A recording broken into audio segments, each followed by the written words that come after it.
Hello, I'm Brigantia, Blackbird of Blackbird's Brew. Happy Tuesday. It's time to discuss another challenge. And while I usually focus on challenges that are very specific to pagans, witchcraft, or Wicca in particular, I want to discuss a threat that's more civilization-wide that we should be aware of. Now, last week at the Brew, one of our members posted the link to this rather interesting article. It's called Learning from the Final Pagan Generation. It was written by Rod Dreher for the American Conservative in 2018. So some of his societal observations reflect, well, it reflects the world of 2018, definitely not the world of 2021. Things have certainly evolved, but nevertheless, the ideas that he's pointing to and the track of from essentially the fall of paganism within the Roman Empire and the Christian takeover, I think he is making some very interesting observations, and I think that it goes beyond changes of tides of religious prominence. I think it goes to what it means for civilization to be collapsing in on itself and a completely different ideological element coming in and taking over. Something that we could stand to notice a few patterns and make our plans accordingly. So we're going to go through this. I will have a link in the description box below, but I thought we could go through a few of these paragraphs. I'm not going to read the whole thing. It's a very long article, but I want to kind of skip through and discuss some paragraphs that I think are of particular interest. So, he begins. I've been rereading The Final Pagan Generation, a history book by Edward Watts. What follows are notes I made for my reading. Stay with me because there's a major point I want to make from all this. In it, Watts focuses on the final generation of Romans born into a world in which paganism was uncontested as society's dominant religion, that is, those born in the early 4th century. By the time they died, the empire was officially Christian and paganism was rapidly declining. The world of childhood for the final pagan generation was a world in which the gods were intimately woven into everyday life. You couldn't imagine that they wouldn't always be there. Children were initiated into the pagan life by household rituals that made religion part of the wallpaper. Reading this early part of the book was a challenge to me. In reading other historians of the early church, as well as cultural anthropologists, I learned that a religion has to have strong cultural and social expression to last. Paganism certainly had this early in the Christian era, but it wasn't enough. Why not? You begin to see why I think this is worth us looking into. For the sake of our own spirituality, I think it is worth examining because we do not want to repeat the mistakes of the generation that lost their hold on paganism.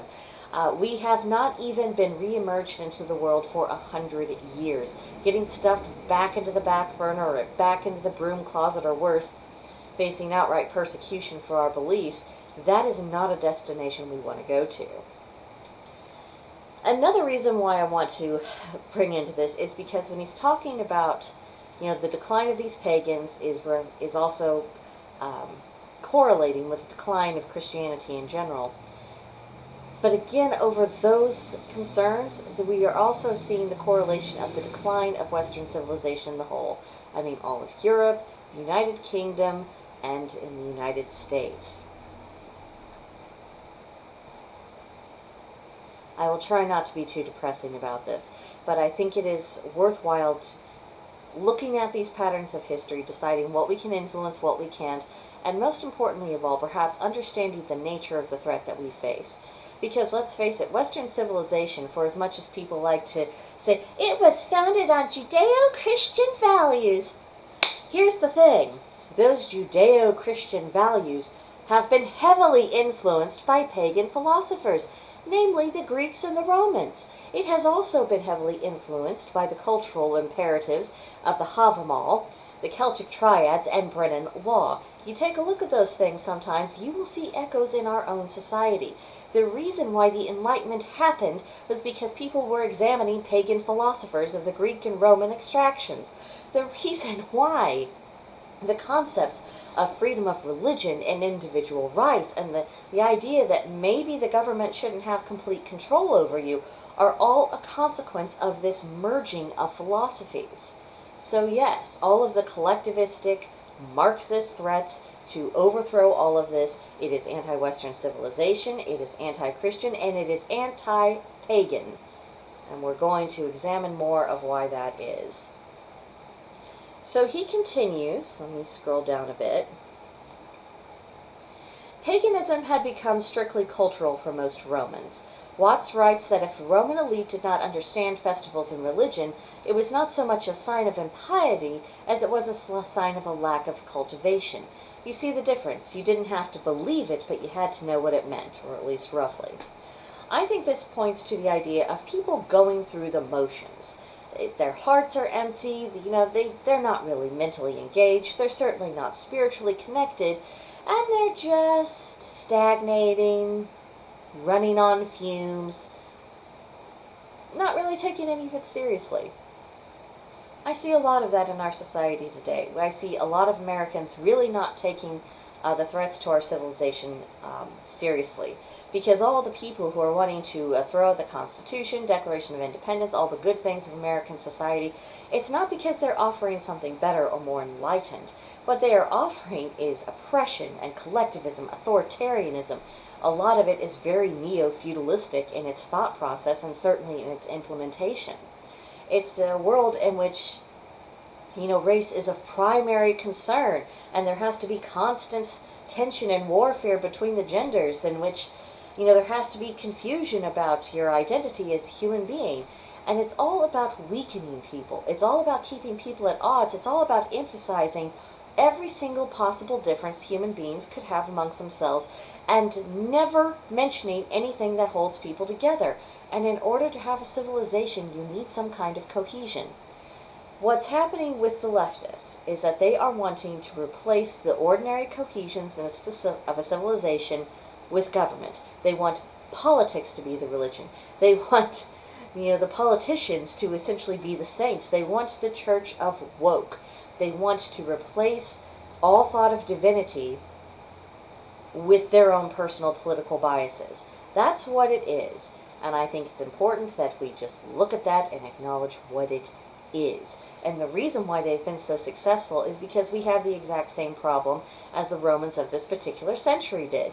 People were going through the motions. People are more culturally Christian than they are actually Christian or having any idea of what was said. I mean, I cannot stand the people who will tell you all day long about how much they love Jesus, but I end up quoting the scriptures better than they can. That shouldn't happen. The pagan witch should not know your Bible better than you do, Christians. I'm just tossing that out there. And we have a similar problem in paganism. When paganism was reborn, and especially if you were wanting to join a coven, there were expectations, there were standards. You were educated. You had to go through certain hoops. There were expectations. Things were required of you, and not everybody made it. A lot of people washed out because they weren't suitable for that particular group, or because they simply were not suitable for the craft. Were people who were, bringing back traditions honoring the old gods, and they weren't exactly looking for new people to recruit because not everyone's heart was in it. That's why there's so much aggravation with people who are clearly doing this because it's trendy, or because they thought it was rebellious, or because they're a leftist and they somehow think that to be a leftist is also to be pagan. No, no, no, no. I can't. And this is why. Have you noticed in our groups we are not seeing, the spiritually mature kind of rapping the knuckles of the learner saying, no, that idea in your head is completely false for X, Y, and Z reasons. Come up with a better argument to prove to me that I'm wrong, or adapt your ideas. We are not seeing that process. We are not seeing people being required to do anything. Some people balk at the idea that they would have to meditate. They have to do something. You mean they have to look something up for themselves? You're not going to just give them the link? What do you mean they have to buy a book? What do you mean they have to stop watching TV or scrolling through YouTube videos in order to actually do something? How dare you expect them? They know what's right. No one can tell them what paganism is or is not. You see what is happening? You have people who like the label, who like what they think is the culture, but they understand nothing. Their hearts are empty. Their minds have not been educated, and their practices are non-existent. We are seeing this on the religious front. We are seeing this on the cultural and political front for our entire society. This matters. Let's see. Moving on to the next point. He went through a lot bit about how the elites were educated and how essentially the elites of that Roman time, they were educated with the idea in their heads that the world they were born to was essentially the world that was going to continue, and it didn't take into account the Christian influence or what that was going to mean. Because even though Christianity was in a relatively weakened state at this time, it was still making inroads, and part of those inroads was pushing out the old order. And we are seeing that very much. People are not taking the threat of, the critical race theory, the ideas of socialism, and all of this leftist Marxist crap. People are not taking it seriously. It's making inroads. It's changing the minds of children because the children are not being properly educated by their parents and their ideas are not being challenged, so they're just absorbing what they're being told through the education system by people who want to destroy the country as they know it. And so you have this constant inroads, constant wave, which is why we are seeing more and more radicalization as time goes along. The Romans saw the exact same thing. They didn't take it seriously, and they not only did they lose paganism, they actually lost the last vestiges of Roman government. It turned into something else very, very different, and we're going through the same process. Maybe if we take note, we can do something about it before it's completely too late. Just a thought. Here we are. By mid-century of the 300s, when the elites of the final pagan generation were well established in their careers, the state's attempt to privilege Christianity and marginalize traditional religion picked up. Constantine died in 337 and civil conflict followed. Roman leaders faced pressure from more radical Christians to step up the depaganization. See, they got some influence and they were trying to muscle in, just like the Church of Woke, and tried to walk a balance between their demands and not upsetting the still large pagan population. If that does not put you in mind of what goes on in the Congress on a daily basis, I don't know what will. Then in 356, Constantius stepped up the anti-pagan laws. Interestingly, the pagan elites didn't take all this too seriously. A lot of temples remained open despite the emperor's orders that they be closed. There was the thought the policies might be disagreeable, but they hardly seemed to be a pressing or universal threat. Complacency, naivete, stagnation, not recognizing a threat when it appears. Towards the end of his reign, the anti-pagan laws grew stronger. Paganism was such a vivid and powerful presence in daily life that the pagan elites felt confident that the danger would pass when the emperor did. You know those voices in our society are saying that, oh, this is just a phase, it's just a rough patch, things are going to be okay? It won't. They're ignoring what's going on, just like these Romans did.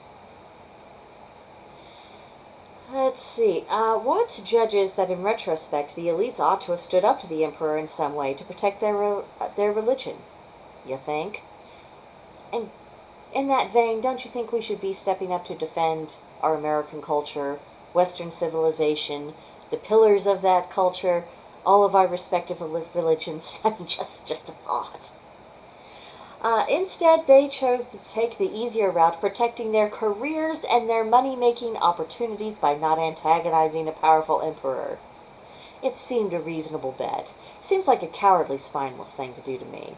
I mean, and isn't this saying, oh, I can't speak up, I can't do anything because then I'll lose money or I'll lose my career and this and that? We have people who are thinking so short-term and they're not looking at the larger issue. They're not seeing how all of these pieces are connected together. Constantius was succeeded in the 360s by Julian the Apostate, so called because he had been raised a Christian, but left the faith and sought to reestablish paganism. He rolled back some of his predecessors' pro-Christian laws and, most controversially, promulgated a law that would have prevented Christians from teaching in schools. Have you noticed that we do have controversies in schools now about what can and cannot be taught? About people are saying how a critical race theory and its associated practices are actually anti-Martin Luther King Jr., about how it is anti-integration, it is anti-everything that made this nation have progress along racial lines. It is the reinstitution of racism. It is about seeing the world through a lens of color, which is why people are so pissed, because it's undoing all the hard work the previous generations did. And it's inherently wrong. And it's being dressed up as virtue. It's absolutely disgusting. But going on, let's see. Watts points out that these laws were strange, in part because Julian involved the state in regulating pagan beliefs in ways that it had not been before, even when the empire was pagan. The laws didn't survive Julian. According to Watts, the reality of the empire, at least among the elites of that time, was such that pagans and Christians were already knitted together in a social fabric that could not be effectively sundered by imperial decree. That is, pagans didn't want to see Christians thrown out of their jobs or punished. And, I'm not one to preach anti-tolerance, but I think there is such a thing as recognizing that someone is wanting to remake your civilization in their own image, and that image does not involve you. I think there does come a point where you realize that this person is actually an enemy of our civilization. And I would say, Marxist, I'm looking at you. Just because the politicians are confused or are too cowardly to call you out for what you are, I'm not. I know what a threat you pose. And I understand that it's not just my system of governments that I prefer that you're wanting to do away with. You would want to do away with my religion as well, because you don't want anything that could possibly come before your idealized government. The fundamental conservatism of that social order meant that radical initiatives on either side couldn't really work. Watts says that despite the anti-pagan policies of the Christian emperors, temples remained open, and life went on much as it had before. Even though Christian radicals who had the ears of the Christian emperors exhorted them to depaganize the empire, the reality is on the ground most places remained largely unchanged, which is what enabled people to remain in their state of denial and to continue to be complacent and stagnate. Let's see. Now, this is where the author does finally make a point that also relates to our larger society problems. He said the cultural and changes that have overtaken America and are continuing to do so are fundamental and aren't going to be undone by governmental policy, and that's very true. This is why you will see pagans who are standing up saying, no, we cannot be having this. We cannot have the Marxism, the collectivism, or any of that other stuff. It'll destroy our culture. The Christians are saying that. Non-theistic Americans who simply want to have America be America, they're all saying that. But the trouble is that too many people too late have realized that we are going to have to fight this battle on the cultural front, on the spiritual front, saying, yes, my religion is good, my religion has these virtues, my culture is good. In fact, the worst mistakes my culture ever made was because it wasn't living up to its ideals, not because it was applying them. And that's been the history of the United States. The worst things the nation has ever done was because it was not upholding liberty as a value. It was doing anti-liberty things, and it caused problems. Furthermore, I believe that Christians see daily life going on locally, much as it always did. The exception may be that their churches don't attract as many people. Nothing radical is happening in most places.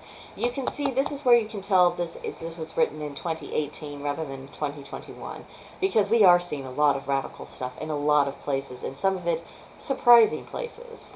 It's not something to ignore. Maybe they think that a sympathetic president in Washington is going to turn things around for their faith. The situation strikes me as rather like that of the pagan believers in Rome in the 360s. It doesn't work that way. You can't just legislate people into behaving themselves.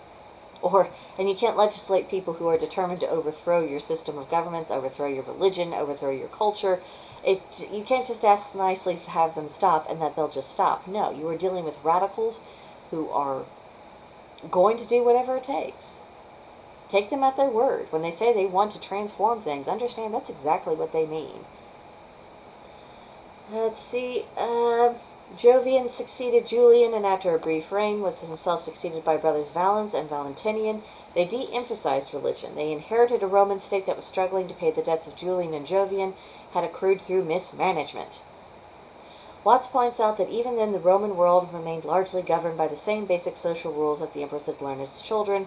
Sacrifices and prayers of pagan temples continued. Okay.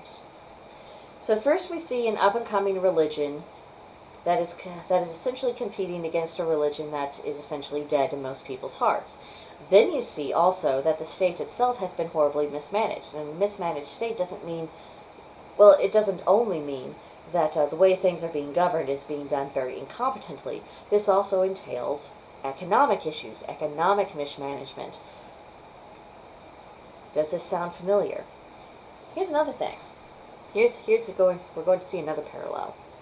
The big shift came with the generation of young Christian elites who came up of age in the 360s and 370s. They rejected their parents' wishes for them to join the system. Instead, in the face of strong opposition from their parents, teachers, and other authority figures, they took up ascetic life, or at least life in service to the church. Church of Woke. People giving up their families, their careers, everything they ever known, rejecting it as evil or tainted or impure, and favoring the ideology of the Church of Woke and living accordingly. It is the same process. This is where we start to see the real replacement religion come in. Watts says that prior to the 370s, the men who went into church life tended to be mediocrities who couldn't have made it in the secular world. And isn't that true of the radicals we see today? The people who are anti-Western civilization, essentially. These are people who are advocating for systems in which they don't actually have to go out and achieve. You have other people go out and do that for you. Whereas they apparently get to live on the dole and get to tell people how virtuous they are and how much better they are than they are. That's what we're watching. He goes a bit into that, and then the rise of the ascetics, and actually those monks and the establishment of the monastic system, that the church ended up having to get along with it rather than, because they didn't want these monks to essentially become rivals of the church itself. The church didn't want a power struggle. Well, isn't that kind of like the Democrats of yesteryear and the radical Marxists that we see now? How the old school Democrats are trying to get along, to go along, to accommodate them so that they don't get completely driven out of the party and made completely irrelevant. It's the same process. And that's why I brought up this whole article. It's because we are going through this same process, but it isn't just on the religious front.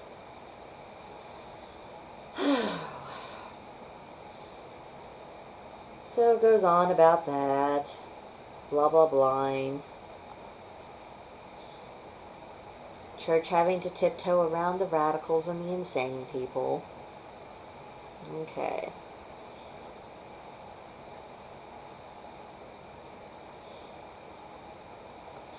So, next the article goes on after all of that. Ambrose of Milan, Emperor Gratian, began to suppress paganism in part by pulling all state funding for traditional religion. Then in the 380s, his successor Theodosius made Nicene Christianity, as distinct from the Arian heresy, the religion of the empire. Watts writes that as the 4th century drew to a close, admiration of empire was moving into the hands of younger men who did not have the sensibilities of their parents with regard to preserving the stability of the empire. You know those people who are in the streets talking about how they want to burn everything to the ground? They're not reformers, they just want to destroy it, to get rid of it and replace it with something else. That's the same stage as what those young men were at. Let's see. Some, like the influential and assertive Bishop Ambrose of Milan, were more interested in pursuing religious goals than in protecting stability and the institutional inertia preferred by their parents. In other words, the worn-out old vision could not survive both the turmoil within the administrative state as well as the loss of faith of the younger generation. I say that's what we're seeing. Things as they were. This state of stagnation, the complete incompetence of the institutions, and I'm not just talking about the government, I am talking also about traditional religions, the church as opposed to the work of the church, which should have taken precedence. I'm talking about the corporations that are more interested in, getting their way and making their dollar by hook or by crook, rather than actually providing products and services that are worthwhile the price. We are seeing people who do not know who they are, who were not taught to believe anything in particular, who are, they have nothing to anchor them. They're just blown away around like every single wind, like every single trend. until they find something that says, here are your new standards, beliefs, and identity, and then they just follow it like a completely brainwashed zombie. Because for the first time in their lives, we have people telling them what to do, how to do it, why to do it, and what their overall purpose of in life is. That is the Church of Woke, and that is why it is continuing to gain grounds despite so many people hating it. This is not a pattern to ignore. By the 390s, the old school voices had lost so much authority with power holders, especially when it came to countering anti-pagan Christian leaders, that the final pagan generation sometimes seems as influential as the president of Polaroid in the age of the smartphone. Yeah, that's what happens. People who did not adapt, did not evolve, did not acknowledge what was happening as it was happening, they are becoming increasingly irrelevant. No one's paying attention to what they have to say. I remember, it was over the weekend, I was listening to a segment of Glenn Beck. He was interviewing Bill Riley, and Bill Riley was giving his analysis on one thing. And a couple of sentences in, I had to stop listening because he was so obviously out of touch. You know, the norms he was talking about, the way things generally go, it was something that was more in tune with his generation than mine. His analysis isn't holding true because he's not looking at the world as it is. He's remembering the world as it was. I'd say this is pretty much the same process. Christian mobs began to destroy pagan temples with the tacit approval of Theodosius. Change was effected not by laws issued from the court, but by actions taken by monks, bishops, and other Christians who operated outside its political constraints. He explains that the older pagan elites knew how to fight anti-pagan laws within the imperial system, but they had no idea how to combat this asymmetrical religious warfare. Hello, Antifa and Black Lives Matter organization, which if you think the Black Lives Matter organization has anything to do with uplifting people within the black community, you are wrong. Look at where they spend their money. It's not within the communities. It isn't about buying school books. It isn't about providing any kind of service. They're off buying their luxurious houses. They're off peddling political favors. Look where their money goes, and you'll see what their priorities actually are. It is about them pursuing power and using that organization as a vehicle for it. Nothing sincere. And as far as Antifa goes, well, look at all the destruction they've wrought over the past couple of years. They still do it every night in Portland. Who's prosecuting them? How often does it come up in court that someone in Antifa who burned down the local drugstore was actually being held to account for it? It matters. When laws are no longer enforced, it encourages more of this uncivilized behavior. And it's an uncivilized behavior of people whose stated goal is to get rid of everything that currently exists. Let's continue. Let's see. We know from history that the 4th century was when the Roman world changed fundamentally and became Christian. But that's not how it appeared to members of the final pagan generation at the end of this century and their lives. Here's how Watt's book ends. The 4th century has come to be seen as the age when Christianity eclipsed paganism, and Christian authority structures undermined the traditional institutions of the Roman state. Modern historians have highlighted the rising influence of bishops, the emergence of Christian aesthetics, and the explosion of pagan-Christian conflict and the destruction of the temples. This is one 4th century story, but it is neither the story that the final pagan generation would have told, nor the one that later generations told about them. Their 4th century was the age of storehouses full of gold coins, elaborate dinner parties honoring letter carriers, public orations before emperors, and ceremonies commemorating office holders. These things occurred in cities filled with thousands of temples watched over by myriads of divine images and perfumed by the smells of millions of sacrifices. This 4th century was real, and the men who lived through it told its story in ways that mesmerized later Byzantine and Latin audiences. So now for the lessons. For this stick your head in the sand, be complacent, do nothing, just ignore it all and pretend it'll be fine attitudes. So here's the lessons that the author draws, and he's directing this towards Christian. Let's stipulate that the world of 21st century Europe and North America is very different in obvious ways from that of 4th century Rome. But here are parallels. Christianity today is like traditional religion of the 4th century. We are at the end of the Christian age, not its beginning. Christianity back then had muscle. It is now decrepit as a social force. The fact that we as Christians believe that our faith is true can blind us to the fact that what is obvious to us is by no means obvious to others. I would say the same thing about the ideals of the United States of America and of American patriotism in general. There are a lot of people who are just blinded. They think that the fact that this country is worth preserving is just self-evident and is obvious, when really they need to be out there making the case every single day for its continuation, for why it should exist, for what it actually has to offer. And so too we pagans, we should be doing the same for our own communities, because you look at people now and you compare it to the pagans of 30 years ago who actually knew their stuff. Our community is in trouble. Let's not pretend that it isn't, and let's not pretend that it has not been completely hijacked by political activists who are doing that for their own purposes. Let's not pretend that that isn't happening. Second lesson the author mentions, it is not clear that what the Roman pagans could have done to have slowed or stopped Christianity, but it is quite clear in retrospect that they did not take it seriously enough as a threat. This was a failure of imagination on their part. They assumed that the world would be as it always was, because it always had been. I would go a step further. I don't think this is just a failure of imagination. I think this is a failure to take people at their word.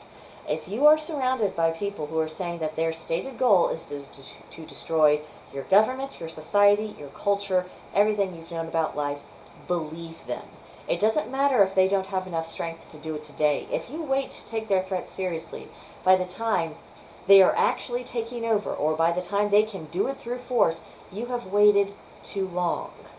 We are all under threat here. Christian and pagan, Americans, Western world people in general.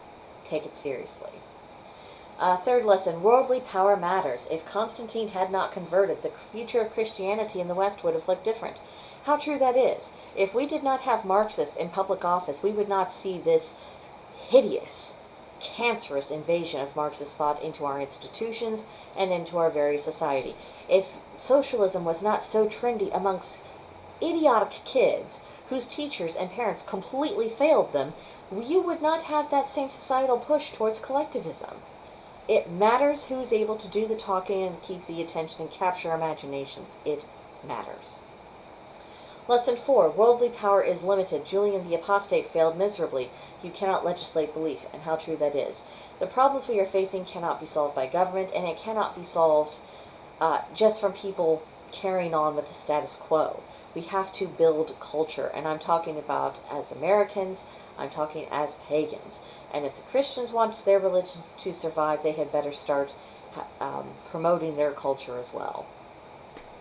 Lesson 5. Talented elites who form and who are formed by a counterculture can have an outsized effect. Bishops and priests who saw their function as to serve the imperial system were not as inspiring to the young as to those who rejected it and its promises.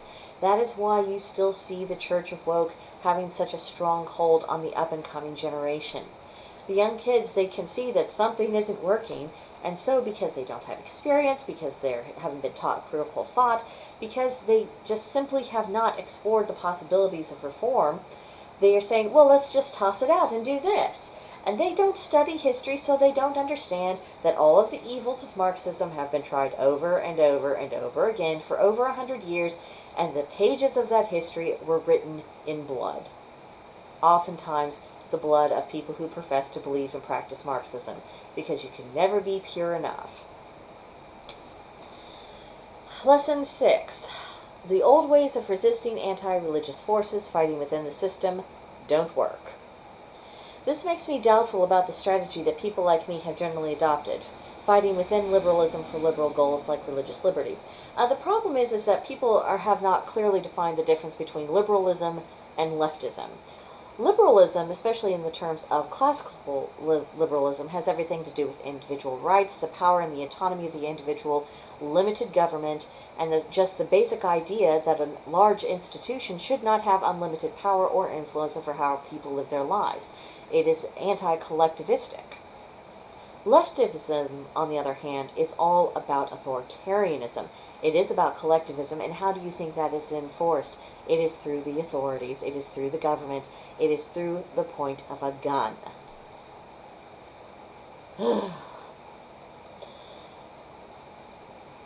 Then, he arrives at the question of what can we do. In the main, the story of the final pagan generation ought to be a severe warning to us complacent 21st Christians, and us complacent 21st century Americans, and us complacent 21st century pagans. Ours is also a time of storehouses full of gold coins, although that's less so after the whole economic downturn. Elaborate dinner parties honoring letter carriers, public orations before emperors, and ceremonies commemorating office holders. In essence, all the distractions of the high society, celebrities and politicians and people who are just out in front of the influencers, out in the public eye. Way too much distraction in them. Christians are complicit in all of these, as are all Americans, as are pagans. But the deeper shifts in the culture are clear for those with eyes to see. The old religion, Christianity, is fast fading. The young believe in a new religion of self-worship, hedonism, and materialism. I have to agree. Some of those people are also within the pagan community, but their spirituality is simply about what's going to make me feel good for the next 5 minutes. Who's going to offer me the most compliments and words of affirmation? What's going to be the most fun with the least amount of efforts? Look at all my pretty aesthetic tools that I don't have any idea how to use, and I don't know how to actually practice what I preach. That is what we are seeing. It is the shallow. It is the appearances. It is just emptiness. Then he goes on, the laws are not yet anti-Christian. I think that is starting to change a lot. But the broader culture is moving to push Christianity to the margins quickly. And quite frankly, paganism as well. This includes Wicca, this informs traditional witchcraft, this includes traditional paganism of all sorts. This is not likely to change. Christians need to prepare for this. I will echo this. All of us who do not want to live in this brave new world of collectivism need to prepare for this. The author goes on to define what he means by this, and he says, stop the complacency. And he says all of his suggestions can essentially be that. First he says, stop thinking that it's always going to be this way, and that anything short of radical action is sufficient. The mindset of older Christians may actually be a hindrance because they don't understand how radically different the world today is. How true that is. And again, I think this goes way beyond what's happening to the Christian world. I think this is all of us within Western civilization. I hate to say it this way, but we are living in an age of radicalism, and I think that extraordinary actions are absolutely going to be required. I mean, there's a reason why people are talking about the need for a national divorce, perhaps regionalism, perhaps simply splitting along party lines. This is becoming more and more possible simply because people are fleeing the states that they do not have common ground with other people politically. They're going to places that they are more aligned with the culture there. And you're seeing the separation also within religious communities. I mean, the collectivist Christians, they kind of stick to themselves. The Christians who are more independent and individual-minded, they are going their own way. You are seeing this split very, very strongly in paganism. I mean, it is absolutely to the point that if you are not a leftist in certain pagan circles, I mean, if they don't drive you out, I mean, you've got some verbal beatings coming. It's not a fun time. There's a reason why people are setting up their own venues, because we want to be able to keep company with people with whom we have religious common ground, and we can't do that because the leftist pagans, their leftism is essentially their religion. They see everything through that prism. They distort all of our teachings, all of our principles, all of our philosophy, all of our practices, and even the purpose of magic itself to suit their political ends. It has to stop. But it can't stop if we don't recognize the problem. Second suggestion, he said, do not mistake the presence of Christian churches and symbols in public life for the true condition of Christianity in the hearts and minds of people. Remember, the pagan temples and statues of the gods remained long after paganism was a dead letter. True in paganism as well. I mean, you look at all those videos and people say, look at how I decorated and how pretty this is, and look at my tools, and look at this and look at that. But do they ever talk about anything of substance? Are they talking about what it means to wield magic? Are they talking about how you can connect with the gods? Are they talking about what the symbolism means for you? Are they talking about how principles affect how we live our lives? No, they're not. But they'll tell you that this is pretty and you're enough. and don't let anyone else tell you that you're not. Beware. Then he suggested, clean up our own churches, stop tolerating corruption within the church, especially corruption that benefits the leadership class at the expense of the church's authority and integrity. Watts presents no evidence that pagan temples were corrupt. I bring this up simply to point out that Christians are in an existential fight and cannot afford to have our own positions weakened by internal corruption. I'd say that's true. I say that is true on the political front as well, on the cultural front. Start rejecting ideas and things and influences that are anti-American, that are anti-liberty, that are anti-individual, that are anti-freedom. And within paganism, I don't know what the condition of the pagan temples were at that time. At the very least, they must have been weak for people to be so empty, to people to not really be believing and practicing and gaining meaning in that spirituality.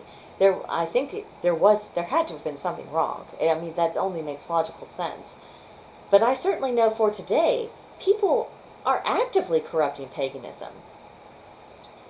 They are actively saying that, oh, this is my political views are what paganism is, and don't let anyone tell you otherwise, because they don't know what they're talking about and haven't done the research. It infuriates me. I have been in so many arguments with people about this over the years, saying that yes, paganism is something that can actually be defined. There is such a thing as something that is not pagan. There are things that are anti-pagan, and some of those things are coming within the community. Identify it, acknowledge it, deal with it accordingly. This is a matter of survival, not a matter of whether or not we can all get along. His fourth suggestion is train ourselves and our children to stand aside from the promises of the world and to cultivate asceticism like the elite Christians of the mid-4th century did. Only then will we develop the heart and mind to resist. I'm not sure where he's going with that. I'm very concerned that could take Christians to a place where they will no longer be tolerant of others, so I'm not suggesting that. But I do think we should certainly cultivate a resistance and intolerance to influences whose stated goal is to destroy the Western world. I think we can do that.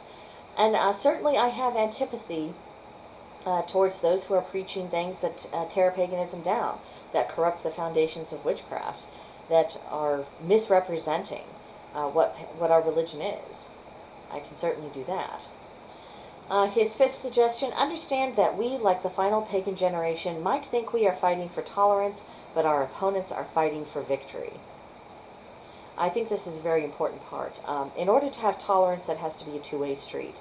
You can be absolutely willing to tolerate someone else, but if that person is not willing to tolerate you, there is no compromise you can make that is going to bring them to the table. Know your enemy. I wish we didn't have enemies, but we do. Have to deal with it on terms of reality, not get lost in wishes and dreams. He goes on to say, we have to change our tactics. We are bad at asymmetrical warfare. Frankly, like the old pagans of the 4th century, I would prefer to fight for tolerance, but that is not the fight that's upon us. I agree. I'm sorry, but I absolutely agree. All the influences that are coming from the left, it is coming from the religion of politics, it is coming from the church of woke, and there is no room. It does not tolerate rivals. It does not tolerate its apostates. It does not tolerate questioning of any kind. Understand that they are out to win, and they do not care who gets hurt in the process.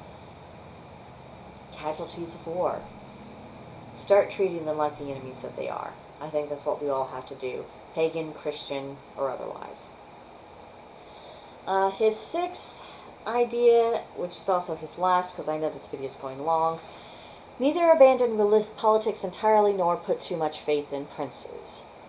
Elites cultivated relationships within the imperial power structure and served that power structure, but the real work of conversion happened amongst the people through the labors and examples of saintly ascetics and charismatics. I think that's fair. I think that there is certainly work to be done on the political front, but I think this has to be fought as a cultural battle. I think we have to fight this as a religious battle, saying, no, you do not get to redefine and twist my religion into something that it actually isn't. You do not get to tell me that the people who don't know what it is are the people who are most qualified to define what it is and to say what is or is not acceptable practice. You do not get to tell me that. So I think I think this article is really illustrating the need for firmness, our need for resolve, and our need to take the threats that face us seriously. You know, I've said for a long time that I do not think that the greatest threat to paganism in our modern age is coming from Christianity. I've made this case many times that Christianity was on the decline, and that they certainly do not have the power that they once wielded. And honestly, this argument rather supports that hypothesis.